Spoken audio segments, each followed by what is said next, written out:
السلام عليكم ورحمة الله وبركاته. اتكلمنا في الحلقة اللي فاتت عن الموتور، شفنا هو بيشتغل ازاي من جوه، ايه المكونات بتاعته، وشفنا ازاي ان جودة البنزين لو مش كويسة شوط الانضغاط ده ممكن يتسبب لي في نوكينج وتسقيف. ممكن يضر بالموتور من جوه. احنا بكده اخدنا نبذة عن الجزء الميكانيكا بتاع الموتور من جوه. الموتور عندنا بيشتغل بثلاث حاجات: هواء، بنزين، كهرباء.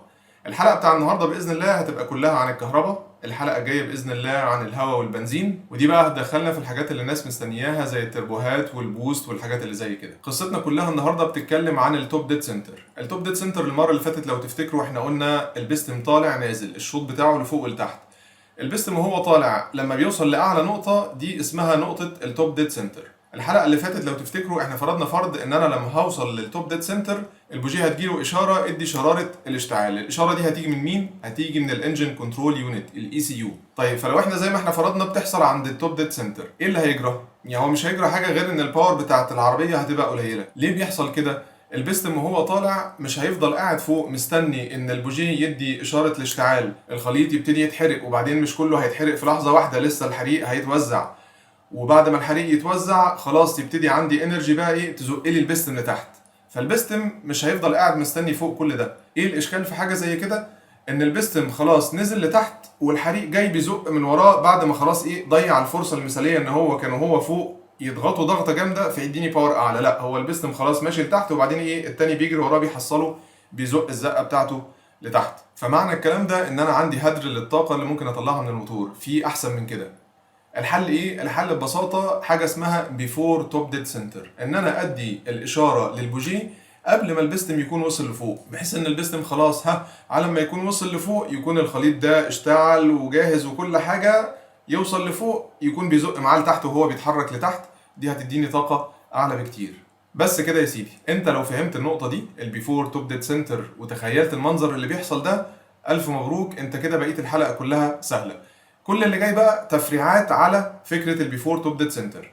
اول حاجه لازم تعرفها اللغه بقى اللي هنتكلم بيها. لما اقول لك 10 ديجريز تايمنج، لما اقول لك 20 ديجريز تايمنج، ال 20 ديجري دي يعني ايه؟ دي معناها 20 درجه في دوران عمود الكرنك قبل ما يوصل للتوب ديد سنتر. عمود الكرنك زي ما انت شايف كده اهو مدور وزي الدايره متقسم ل 360 درجه. العلامه اللي فوق دي علامه التوب ديد سنتر بتاع سلندر واحد في الموتور بستم رقم واحد، والعلامه اللي تحت دي علامه البوتوم ديد سنتر بعدها ب 180 درجه، نص لفه كامله. عمود الكرنك قبل ما يوصل للتوب ديد سنتر ب 10 درجات 20 درجه ايا كان اللي انا هتكلم عليه، الرقم ده بقى هو اللي احنا بنسميه ايه؟ الاجنيشن تايمينج انجل بيفور توب ديد سنتر. فدي الزاويه اللي انا هدي عندها اشاره الاشتعال قبل ما اوصل للتوب ديد سنتر. نيجي بقى لتاني نقطه، ادي شراره الاشتعال للبوجيه قبل التوب ديد سنتر بكام درجه؟ بحيث ان الخليط اللي جوه ده يكون اتحرق وجاهز ان هو يزق البستم معاه وهو نازل. بص بقى معايا على الرسمه دي. الخط اللي فوق الواي اكسس، الواي اكسس ده هتلاقي عليه التورك خارج الباور بتاع الموتور. التورك ده ايه علاقته بالهورس باور؟ دي هنجيلها في حدوته تانية باذن الله لعلاقه التورك بالهورس باور والداينو تشارتس والكلام ده كله. الاكس اكسس هتلاقي عليه الاجنيشن تايمينج انجل، برضو ايه؟ بيفور توب ديد سنتر، قبل ما يوصل لاعلى نقطه عنده. اول حاجه هتشوفها ان انا عندي كل ما الاجنيشن تايمينج انجل بتزيد الباور اوتبوت بتاع الموتور بتزيد معايا لغايه لما هوصل عند مرحله، وبعدين هتلاقي الكيرف ده هيقوم قالب العكس وتبتدي ان انا عمال بزود تايمينج انجل والباور اوتبوت بتاع الموتور بيقل.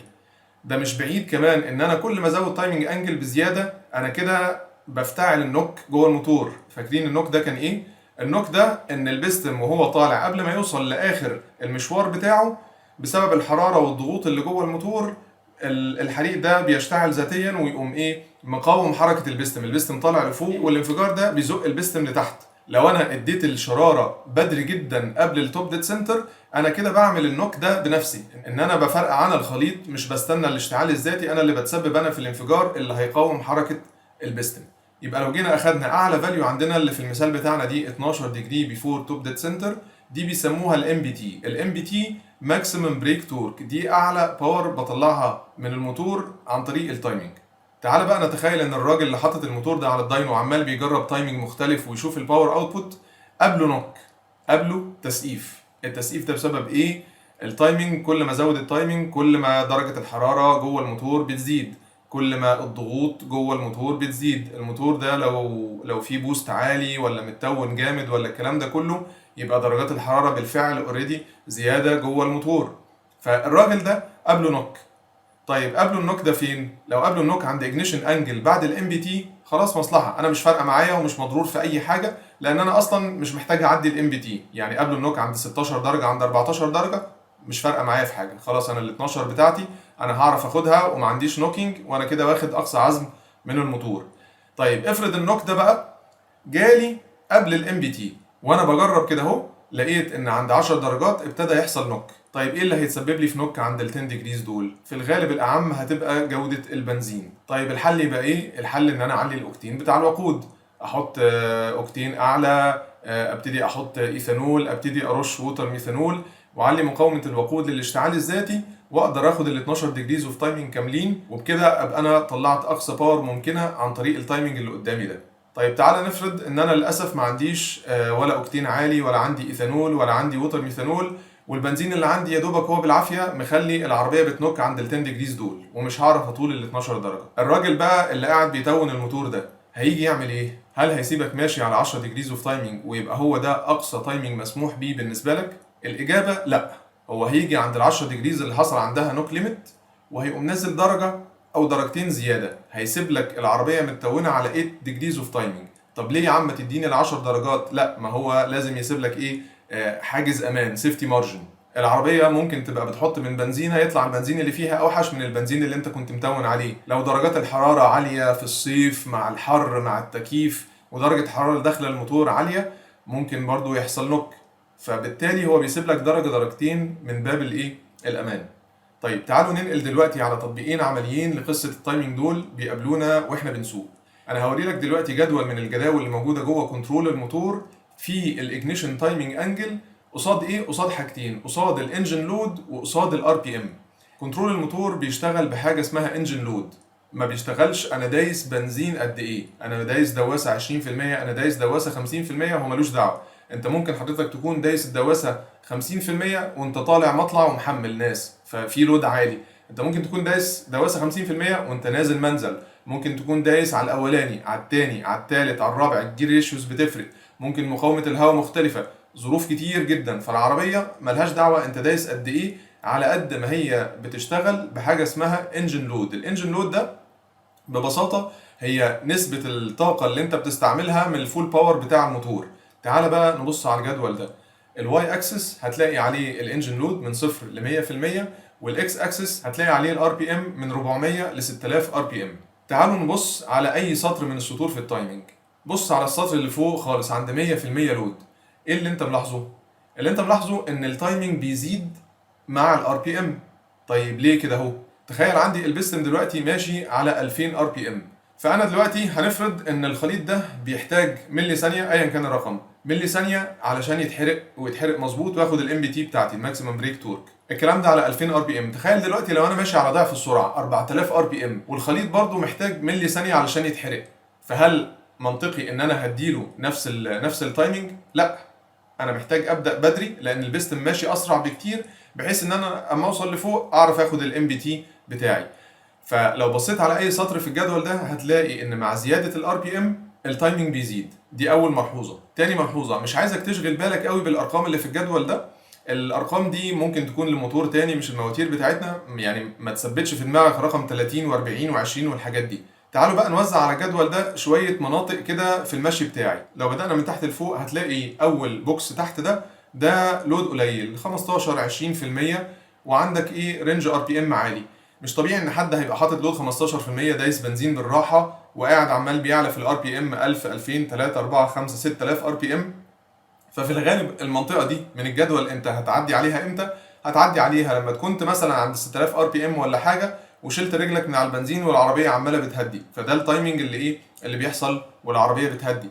تعالى على المنطقه اللي بعديها. المنطقه اللي بعديها ده البارشل ثروتل، ده اغلب المشي العادي بتاعي، لودز خفيفه في الثلاثينات في الاربعينات في الخمسينات، بنقل عند 2000 ار بي ام عند 3000 ار بي ام، فدي المنطقه اللي انا بقضي فيها اغلب الوقت بتاعي وانا ماشي عادي. المنطقه اللي فوقيها دي منطقه ايه؟ انا ابتديت اقرص شويه، انا ابتديت احط حمل على العربيه، لود 70% لود 80%، انا ايه؟ قارص شويه على العربيه، او ان انا بعدي على الحته دي في الجدول وانا رايح للوايد اوبن ثروتل انا بدوس للاخر، فانا بعدي على المنطقه دي وانا رايح بقى ايه لاخر بوكس موجود فوق ده الوايد اوبن ثروتل بتاعي، انا دايس بنزين على الاخر. نيجي بقى لاخطر منطقه في الجدول ده كله، محمل على العربيه جامد والار بي ام قليل. تخيل كده نفسك انت ماشي على الخامس على 1500 ار بي ام على 2000 ار بي ام وطالع مطلع ودايس بنزين على الاخر وبتقول للعربيه اجري، انا ماليش دعوه، مش انت عربيه 200 ولا 300 حصان وكاتبين في الكتالوج بتاعك ان انت بتاخد الماكسيمم تورك بتاعك من اول 1800 ار بي ام، ماليش دعوه، اتصرفي وامشي. المنطقه دي اسمها منطقه الانجن لاجينج. الانجن لاجينج ده يعني ايه؟ يعني انا بخلي الموتور يعتل معايا، بحمل عليه جامد وهو مش قادر يتصرف. وللاسف بعض الريفيورز بيعملوا كده في العربيات، يجي يقول لك انا عايز اشوف الاكسلريشن بتاع العربيه على الار بي امات القليله واشوف العزم بتاعها. حضرتك كده بتكسر في الموتور.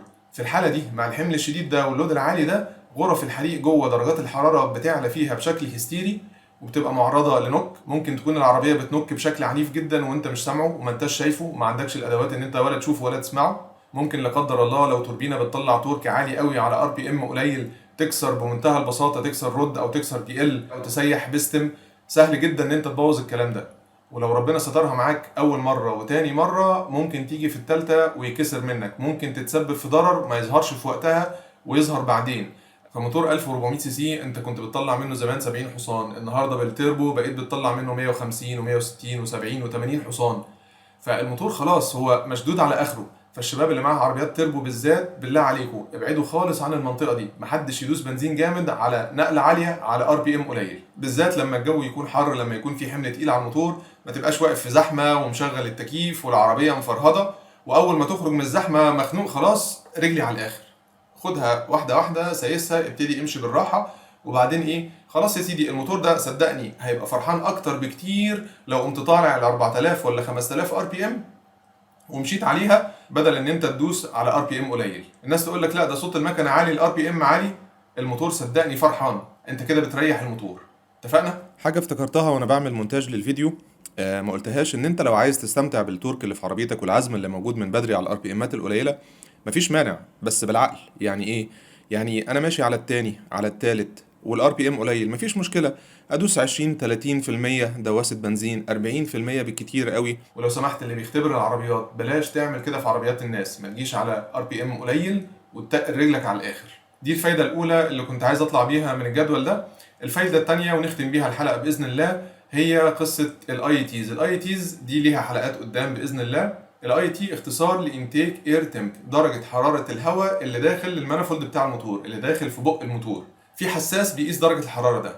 الموتور لو لقى درجه الحراره دي عليت اوتوماتيك من نفسه هيقلل التايمنج، عشان هو متوقع وعارف ومتبرمج على كده ان لو درجه حراره الهواء عليت فالغرف درجه الحراره فيها هتزيد، فهيحصل بري ديتونيشن، هيحصل نوكينج، هيحصل البينجينج، هيحصل التسقيف.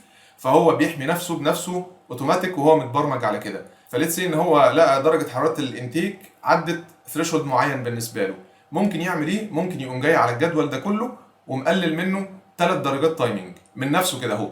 فانت مثلا انت عربيتك كانت بتجيب 12 درجه تايمنج، انت الجو لو حر او العربيه مفرهده والهواء اللي داخل سخن هي اخرها هتبقى 9 درجات تايمنج. طب انا عايز ال 12 كلهم، لا مش مسموح في الجو ده. ليه؟ علشان احمي نفسي، علشان ما يحصلش نوكينج، علشان ما اتكسرش واعرف اعيش معاك فتره طويله.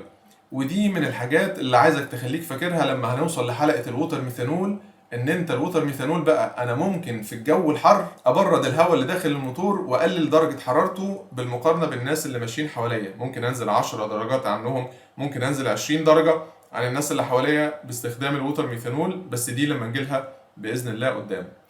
احنا بكده وصلنا لنهايه الحلقه، والسؤال اللي انا ختمت بيه الحلقه المره اللي فاتت اظن خلاص انتوا كلكم عارفين الاجابه، اللي هو انا دلوقتي النهارده في مصر جالي بنزين 98، هل العربيه بتاعتي الباور بتاعتها هتزيد؟